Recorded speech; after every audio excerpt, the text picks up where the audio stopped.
Ал енді ресми бөліміне көшейік. Бірінші болып сіздердің алдыларыңызға Данат Тумабаев мырза шығады. Данат Тумабаев Қазақ Телеком бизнес компаниясының маркетинг департаментінің бас бизнес талдаушысы. Қарсы алыңыздар, Данат Тумабаев.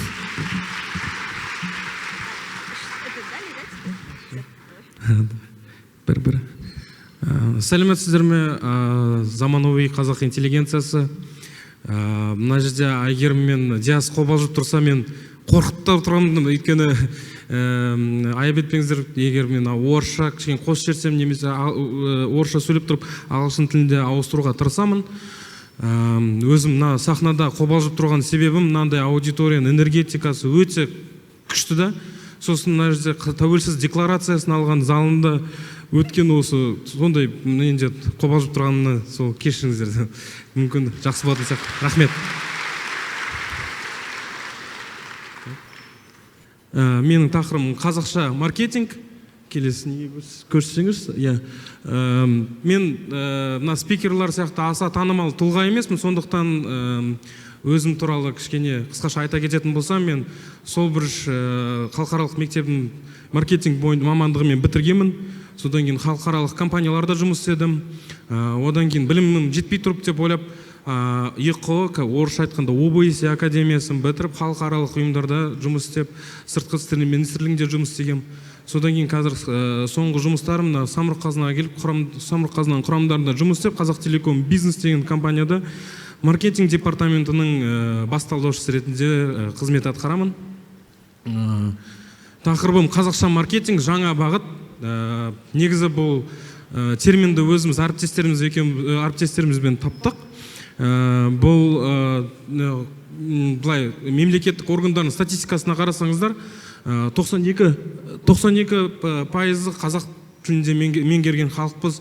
Оның ішінде 86% тек қана қазақша контенттер жүріп жатыр да. Сондықтан біз маркетингта Қазақ Телеком бизнес ұлттық компания ретінде ұлттық мүддені қорғап, намысымызды қорғап, қалай біз маркетингті құрал ретінде қолданып, қазақтың тарихын, мәдениетін, солардың бәрін химия қылдырып, біздің сегменттегі бизнес пен мемлекеттік органдар болғандықтан, қалай біз тарихты, мәдениеттен насихаттап, осы үшін екі кейсімізді айтқым келіп отыр. Сол бірінші кейсімді видеомен бастағым келеді. Біз жасаған жобамыз өткен жылы. Қосып жіберсеңіздер. Қазақ даласының халқы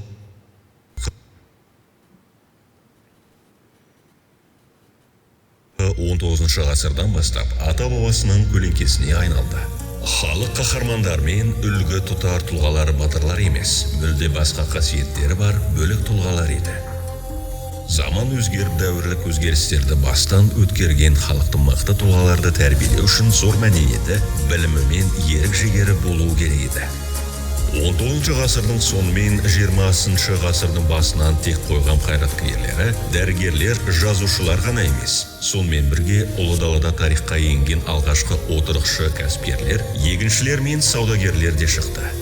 Халық үшін басты байлық денсаулық болса, жанның басты байлығы білім мен өнер. Солардың көмегімен ғана халықтар өркениетте өз орнын табады. Ендігі ең басты мақсат өзімізді және болашақ ұрпақты біліммен байту, қолөнер мен кәсіпке баулу. Сол себепті 100 жылдан астам уақыт бұрын басталып, бүгінде ұмыт болған кәсіпкерлер мен белсенділер тарихының жарқын жағын білуге әрқайсымыз құқылымыз.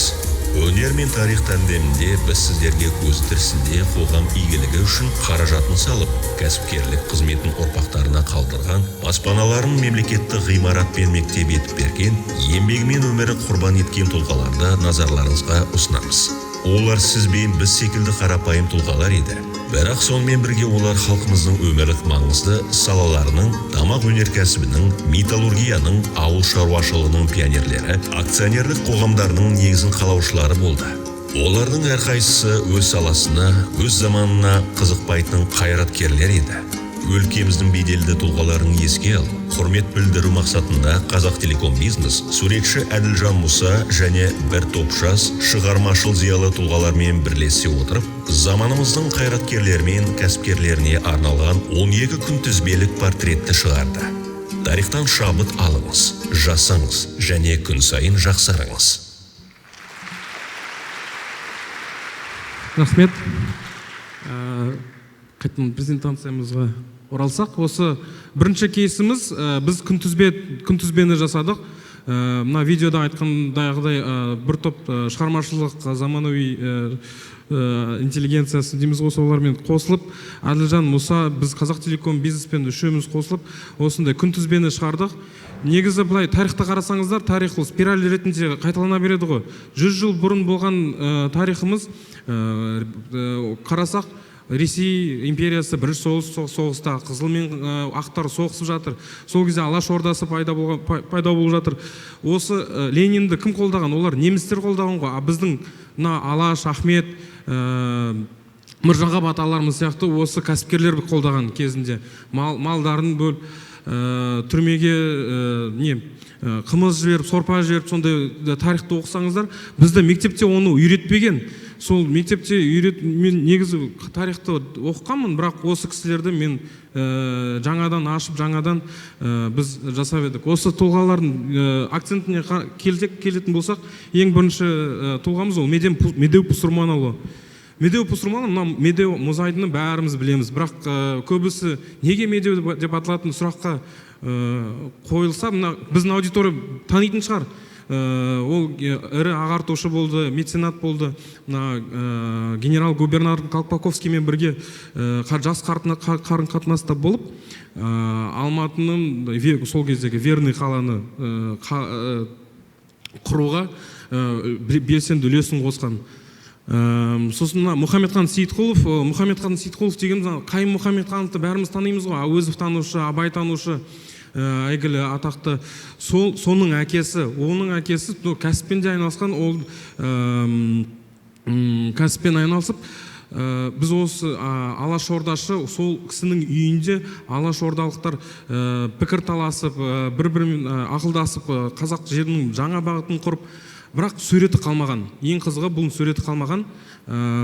Біз не істедік? Біз немересіне, Дина Қайым қызына звондап, менің идеям біз болғанның, әкеме тартамын ғой дедім. Мен мүмкін Қайым атамыз өте қатты ұқсаған шығар әкесіне, автопортрет құрайықшы деп жалынып, ол қуана біздің ұсынысты алып, бірге осындай автопортрет құрып, біз Қазақтелеком бизнес ең бірінші Мұхамедхан Сейітқұловтың портретін шығардық. Рахмет. Жоқ, артқа. Мен әлі бітіргем. Медеу Пұсырман тағы бір қызық дерек айтқым келеді. Кеше ғана біз мұнда экскурсия өтіп жатқан кезде Дінахмет Қонаевтың кабинетінде болдық. Медеу Пұсырманұлы Димаш атамыздың әкесімен бірге жұмыс істеп дос болған екен. Осындай бір қызық дерек бар екен. Келесі Баймұхамед Қосшығұлы, ол өнер қазақ азық-түлік кәсібінің ең бірінші пионері деп есептеледі. Бірінші гильдияның көпесі дегеніміз ол қазіргі Forbes тізімі бар емес пе? Сол Forbes тізімінің тізім сияқты да ол атақ беріледі. Бірінші көпесінің гильдиясы болған, оның балалары Қосшығұл және ұлдары деген компания ашып, ең бірінші қазақ жеріне автокөлік деген Opel маркалы. Ол шын ба өтірік ба? Деректер өте аз. Біз оны іздеп осылай таптық. Сосын тағы да бұл тоже репрессияға ұшыраған. Өте осындай біз тұлғаларды шығарып күнтізбе шығарамыз. Бұл біздің бірінші кейсіміз.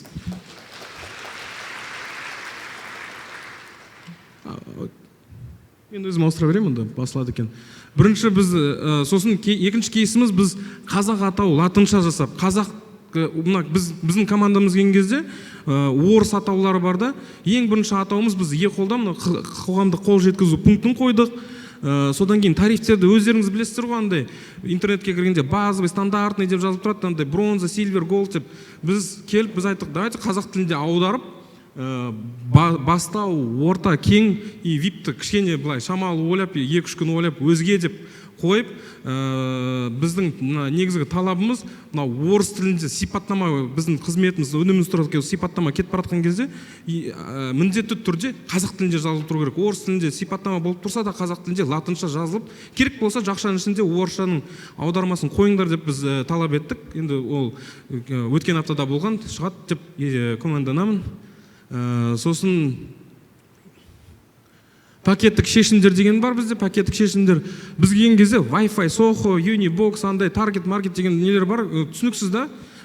Біз келген кезде біз айттық, жеке кәсіпкерлерге тарифтік план шығарайық деп.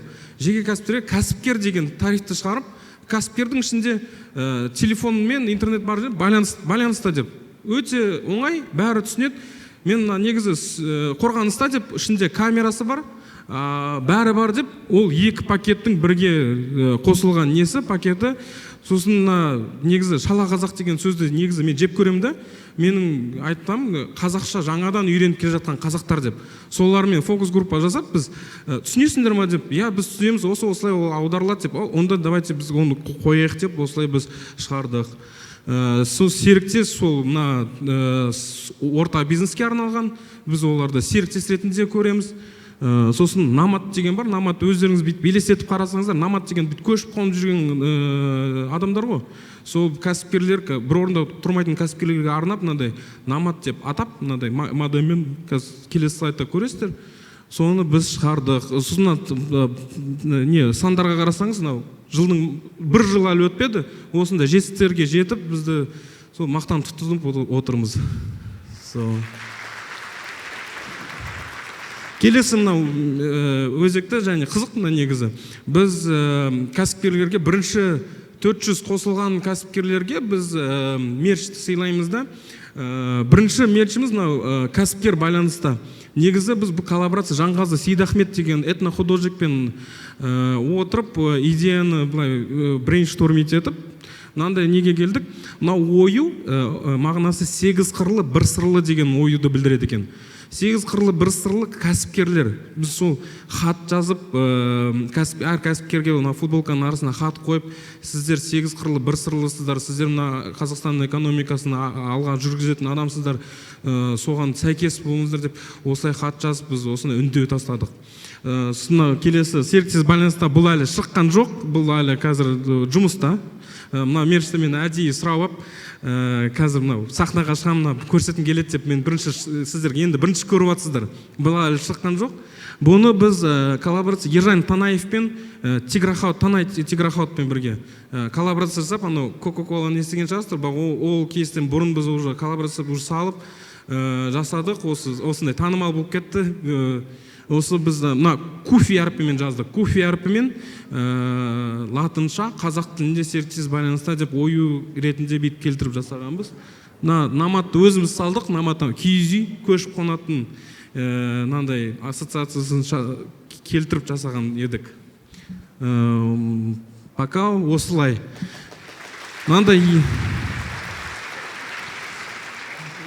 Осында 2 кейсті жасадық. Біздің ойымша, біздің ісіміз, ықыласымыз дұрыс деп ойлап отырмыз. Осы дұрыс ықылас ісіміз болса, болашақта амалымыз дұрыс болады деп сенімдеміз. Менің айтқым келгенім, қазір заманауи қазақ интеллигенциясыздар келіп отырсыздар. Осы қазір тауда бір дем алмай, осында келіп тыңдау, осы спикерлар тыңдауға келіңіздер. Менің айтқым келгені, әрбір қазақ жалғызым. Мен өзім мектептен бері қалай қоғамға пайда келтіре аламын деп ойлап, қалай пайда келтіремін деп ойлап жүр едім. Маркетингқа келдік, осындай жағдайлар, өткен жылғы жағдайлар болды, осы. Сосын қалай біз насихаттай аламыз, қалай біз тарихты кәсіпкерлерімізге жеткізе аламыз, қалай біз мынандай мотивейшн бере аламыз. Осылай жұмыс істеп жатырмыз. Айтқым келгені, сіздер де өз қай жерде жұмыс істесеңіздер де, қай жерде оқысаңыздар да, біз сияқты қоғамға пайдалы келтіре алатын бір істер болса, осылай өзімен өзі болады екен. Осы мен айтайын дегенім, өзі идеялар өзі келіп, өзі жарасады. Сол менің баяндамам бітті. Рахмет сіздерге. назарларыңызға рахмет. Данат мырза, көп рахмет. Керемет презентация, тамаша спич. Сіздерге де ұнады деп ойлаймын. Ал енді бізде сұрақ-жауап кезеңі. Уақытты тиімді пайдалану үшін тек 1-2 сұрақтарға жауап берейік. Қазір залда бізде екі қатарда екі кісі жүр. Кімде сұрақтар бар? Мүмкін маркетингда жұмыс істейтін кісілер, студенттер. Қолдарыңызды көтерсеңіз жеткілікті. Так. Сұрақ, достар. А вот, ең соңғы қатарда және ортаңғы қатарда. Саламатсыз. Бізге календарь ұнап қалып еді. Содан қайдан алуға болады? Бұл негізі біздің кәсіпкерге арнап жылдың басында таратып жердік. Негізі 1-2 менің өз немде Астанада бар. Келіп нетсеңіздер, мен қарап көрейін, бар болса мен сізге бере аламын, егер ұнаса. Тегін біз өз кәсіпкерлерімізге тегін бәрін береміз. Ладно, рахмет.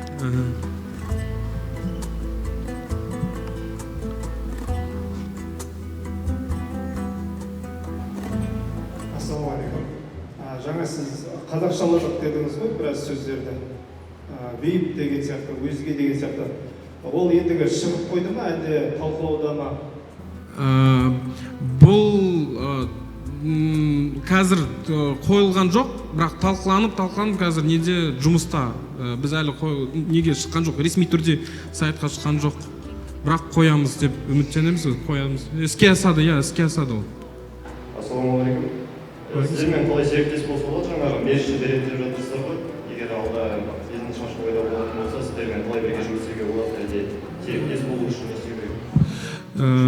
Бізде мына жерде әр қалада орысшасы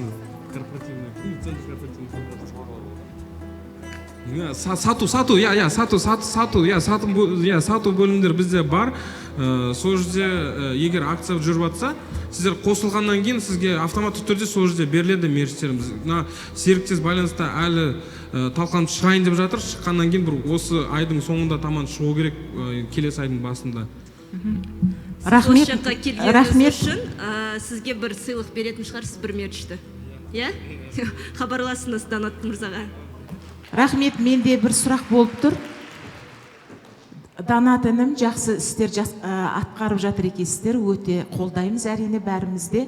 Бірақ мынандай сұрақ, сіздердің мына қазақшалап жатқан кейбір терминдік атауларыңызда бірден дегеннен олқылықтар көрініп тұр. Сіздер мұндағы аударма кәдімгі қазақ тілін білмейтін қазақтардың аудармасы сияқты болып көрініп тұр бір қарағанға.